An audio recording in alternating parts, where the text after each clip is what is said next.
Hey everyone, welcome back to Corporate Decoder, the place where we decode the secrets Wall Street wishes you'd never find. Today we're diving into a document that's essentially a tune-up for your investment portfolio, FS Credit Income Fund, and some important changes are coming your way. So FS Credit Income Fund is letting everyone know about some upcoming adjustments that will affect how you invest in their Class U2 shares.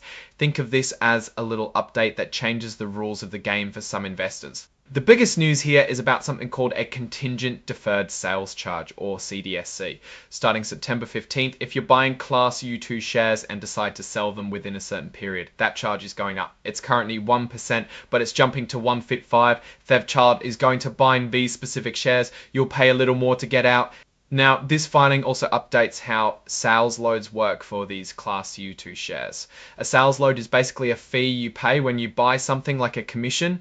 They've laid out a table showing how much you'll pay based on how much you invest. For example, if you invest less than $100,000, the sales load as a percentage of the offering price is 250%.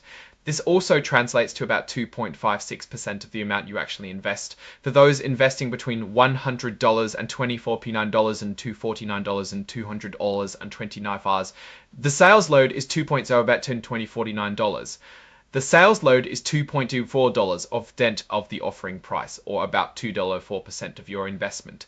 And there's also a dealer's concession, which is like a payout to the people selling the shares. For investments under $100,000, this concession is 250% of the offering price.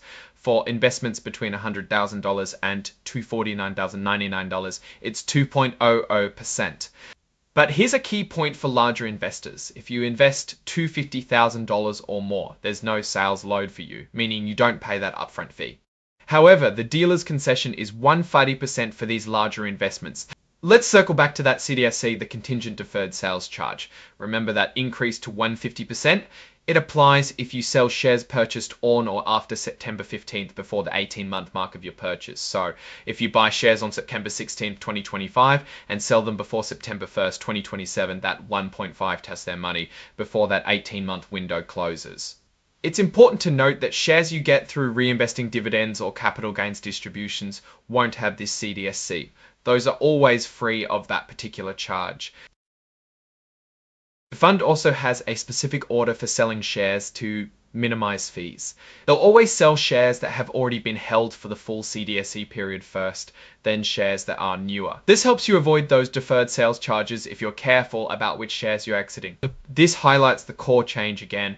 For shares bought without an upfront sales charge, like the ones for larger investments, the 150% CDSC applies if you sell within 18 months. This is a clear shift from the previous 1.00 cant charge. This table further breaks down the dealer concessions for shares bought without a front-end sales charge. For investments over $250,000, there's no front-end sales charge, and the dealer concession is 150%. This note provides some historical context. For shares bought between March 2024 and September 2025 without a sales charge, the dealer concession was 1.0%. This update signals a change even for those buying during that recent period if they're still within the redemption window. On a more administrative note, they also mention investment minimums. For regular accounts, you need at least 2,500 timers to start, and for retirement accounts, it's $100 mines.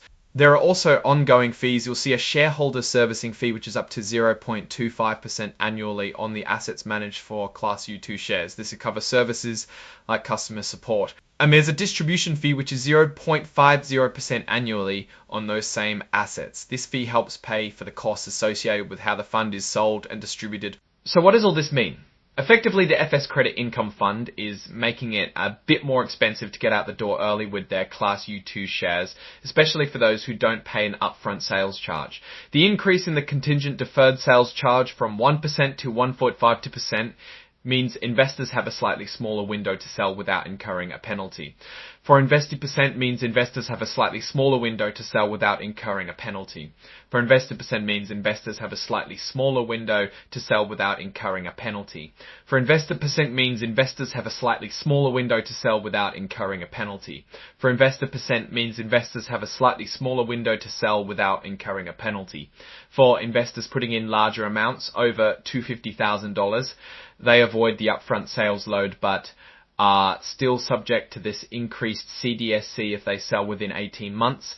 Essentially, they're incentivizing longer-term holding periods for these shares. If you plan to stay invested for more than 18 months, these changes might not impact you much. However, if you anticipate needing your money sooner, you'll need to factor in this higher fee when making your investment decisions. It's a pretty standard move for mutual funds to encourage long-term investment, but it's always good to be aware of the exact percentages and timelines.